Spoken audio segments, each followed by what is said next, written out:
Hello everyone, जैसा आप title देखिए समझ गए होंगे कि आज के वीडियो में हम क्लियर करने हॉर्टिकल्चर संबंधित कुछ ऑनलाइन इंपॉर्टेंट क्वेश्चंस को जो कि आपकी सभी एग्रीकल्चर एग्जाम के लिए काफ़ी बेस्ट यूजफुल रहने वाले हैं। इसलिए हम वीडियो को एंड तक जरूर रहेगा जिससे कि आपको हर एक क्वेश्चन वीडियो के साथ ही क्लियर हो जाए। ठीक है, चलो आज वीडियो स्टार्ट करते हैं। आज कुछ नया सीख लेते हैं। तो आज का हमारा फर्स्ट क्वेश्चन है कि हॉर्टिकल्चर शब्द किस भाषा का शब्द होता है। तो सभी को इजीली पता होगा, अगर मान लीजिए कोई सा भी वर्ड है जिसके पीछे अगर कल्चर जुड़ा होता है तो किस भाषा का शब्द होता है, लैटिन भाषा का शब्द होता है।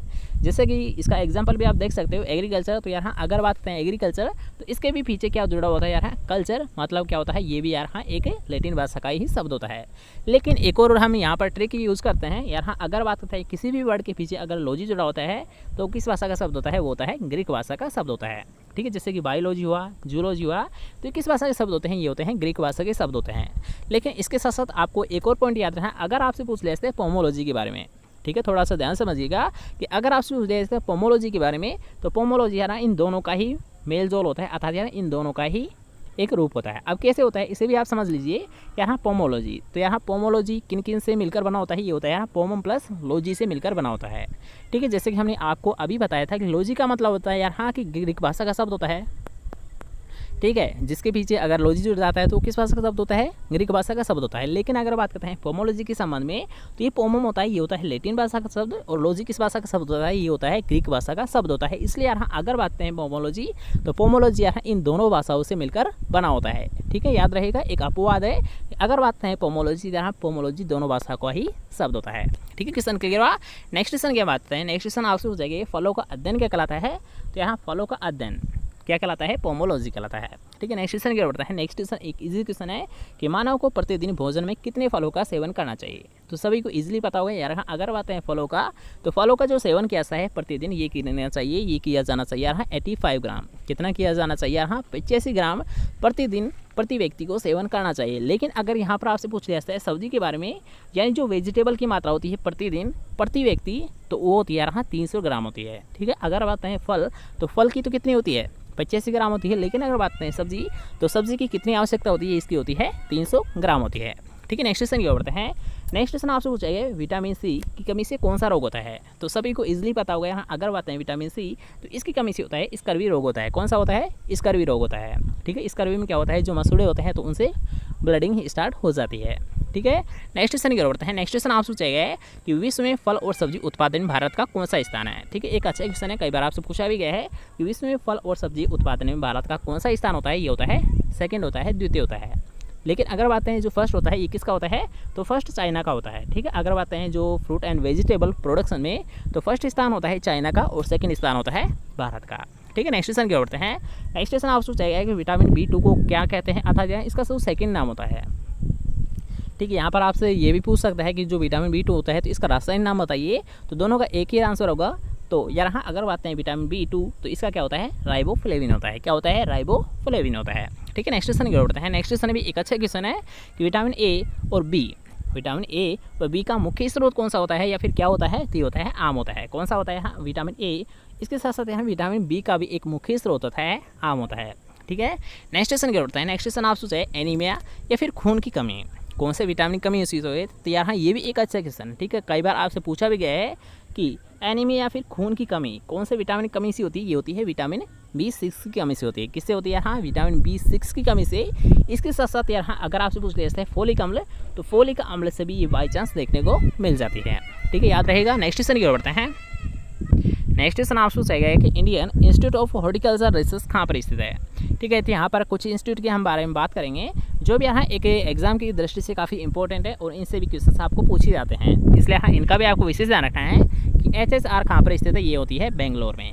याद रखना कि Indian institute of horticulture research ये कहाँ पर स्थित है, ये स्थित है बेंगलोर में। नेक्स्ट क्वेश्चन को बढ़ते हैं। नेक्स्ट क्वेश्चन आपसे पूछेगा केंद्रीय उपोष्ण बागवानी संस्थान मतलब सेंट्रल इंस्टीट्यूट ऑफ सब ट्रॉपिकल हॉर्टिकल्चर। ठीक है, सब ट्रॉपिकल हॉर्टिकल्चर कहाँ पर स्थित है, तो स्थित है लखनऊ में।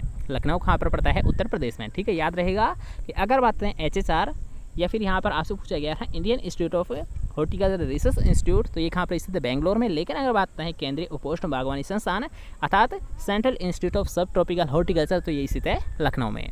ठीक है, नेक्स्ट क्वेश्चन क्या बढ़ते हैं। नेक्स्ट क्वेश्चन में एक अच्छा क्वेश्चन है, कई बार आपसे पूछा भी गया है कि केंद्रीय नींबू वर्गीय अनुसंधान केंद्र कहाँ पर स्थित है। ठीक है, तो यार अगर बात करें नींबू के संबंध में, ठीक है, यहाँ पर आपको एक पॉइंट याद रखना है कि केंद्रीय नींबू वर्गीय अनुसंधान संस्थान कहाँ पर स्थित है, तो ये होता है नागपुर में। और नागपुर कहाँ पर पड़ता है यार, महाराष्ट्र में पड़ता है। ठीक है, नागपुर कहाँ पर स्थित है, महाराष्ट्र में स्थित है। ठीक है, याद रहेगा।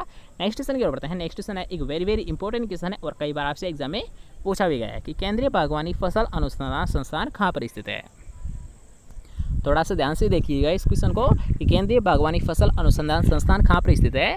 तो केंद्रीय बागवानी फसल अनुसंधान संस्थान केसरगोड केरल में स्थित है। कहाँ पर स्थित है, यहाँ कासरगोड या फिर केसरगोड भी आपको देखने को मिल सकता है, इसलिए यहाँ केसरगोड या फिर केरल में स्थित है। ठीक है, याद रहेगा। नेक्स्ट क्वेश्चन की ओर बढ़ते हैं। नेक्स्ट क्वेश्चन इजी क्वेश्चन है, सभी को पता होगा कि भारत का राष्ट्रीय फल क्या होता है, तो ये होता है आम होता है। ठीक है, नेक्स्ट क्वेश्चन की ओर बढ़ते हैं। नेक्स्ट क्वेश्चन आप पूछेंगे कि भारतीय उद्यान अनुसंधान संस्थान की स्थापना कब की गई थी। ठीक है, यहाँ पर आपको एक इंस्टीट्यूट दे रखी है और उसकी स्थापना कब की गई थी ये पूछा गया है। तो भारतीय उद्यान अनुसंधान संस्थान की स्थापना यहाँ 1968 में की गई थी। कब की गई थी, 1968 में की गई थी। ठीक है, नेक्स्ट क्वेश्चन की ओर बढ़ते हैं। नेक्स्ट क्वेश्चन आपसे पूछा गया है कि central institute for arid horticulture कहाँ पर स्थित है। ठीक है, याद रखिएगा, यहाँ पर आपसे पूछा है central institute for arid horticulture कहाँ पर स्थित है, तो स्थित होती है बीकानेर में। कहाँ पर स्थित है, बीकानेर में स्थित है। ठीक है, नेक्स्ट क्वेश्चन की ओर बढ़ते हैं। नेक्स्ट क्वेश्चन यहाँ पर आपको डेफिनेशन पूछी गई है कि फूल या अलंकृत पौधों की खेती का अध्ययन क्या कहलाता है, तो इसे बोला जाता है फ्लोरिकल्चर। ठीक है, इजीली आपको पता चल गया होगा यहाँ फूल, तो फूलों का अध्ययन जिस ब्रांच में किया जाता है उसे किस नाम से जाना जाता है, उसे बोला जाता है फ्लोरिकल्चर के नाम से जाना जाता है। ठीक है, याद रहेगा। नेक्स्ट क्वेश्चन की ओर बढ़ते हैं। नेक्स्ट क्वेश्चन आपसे पूछा गया है कि नर्सरी से खरीदते समय फल वृक्ष की पौधे की उपयुक्त आयु होनी चाहिए। ठीक है, यहाँ पर आपसे पूछेगा कि जो उपयुक्त आयु होनी चाहिए। ठीक है, इस पॉइंट को आपको ध्यान रखना है कि मान लीजिए आप कोई से भी नर्सरी से कोई सा भी जो प्लांट खरीद रहे हो तो उसकी कम से कम कितनी एज होनी चाहिए। ठीक है यार, हाँ एक अच्छा क्वेश्चन बनता है, एक बेसिक क्वेश्चन भी है, एक नॉलेज के लिए आपको पता भी होना चाहिए। तो उसकी यार हाँ जो एज होनी चाहिए ये होनी चाहिए 1 से 2 वर्ष के मध्य। ठीक है, मान लीजिए किसी भी नर्सरी से आप कोई प्लांट खरीद रहे हो तो कम से कम उसकी एज कितनी होनी चाहिए, ये होनी चाहिए 1 से 2 वर्ष होनी चाहिए। ठीक है, नेक्स्ट क्वेश्चन की ओर बढ़ते हैं। नेक्स्ट क्वेश्चन आपसे है नर्सरी में पौधे की ग्रेडिंग कैसे की जाती है। ठीक है, अभी हमने बात किया कि कितनी एज होनी चाहिए, तो उसकी एज होनी चाहिए 1 से 2 वर्ष। लेकिन अगर बात करते हैं जो ग्रेडिंग की जाती है, ग्रेडिंग का मतलब यहाँ जो उनकी अलग से छटनी की जाती है। ठीक है, ग्रेडिंग का मतलब आप छटनी समझ लीजिए कि जो यार हाँ अच्छे वृक्ष होते हैं उनकी अलग से करेंगे, जो खराब पौधे होते हैं या फिर जो तना होता है उनका अगर ख़राब होता है तो उन्हें अलग छाट दिया जाता है।